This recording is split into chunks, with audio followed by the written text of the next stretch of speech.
So last week we came out here and this floor drain was backing up, and this lady had a plumber come out and try to snake that, and tried to back snake the storm sewer over here, and it didn't work. So I came out and checked. Well, this wasn't there. I just put a plunger over the hole, but I keep these on the truck so I can replace it because you gotta bust these out sometimes, saw them out of there. Anyway, this is the storm trap. I back snaked it back into the house. It usually there's a floor drain tied in right on the main storm line, real close, so you can just back snake and it'll go back somewhere in the house. There's really no way to tell, but it's the main one, and that should clear it normally.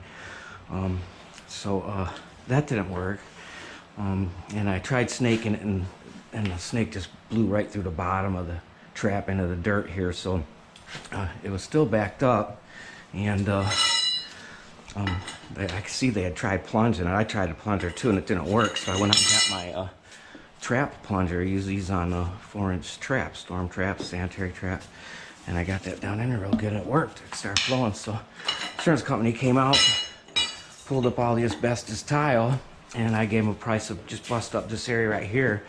I figure it's real close, so I probably just got to change that trap out and tie right in there. So we're going to do that right now. We're going to use the Bosch Buster with a little 3-inch blade on it. You don't want to use too big a one. It's a couple of little diggers, a hammer, and oh, this comes in so handy. And some buckets. I have more. We're going to start with those.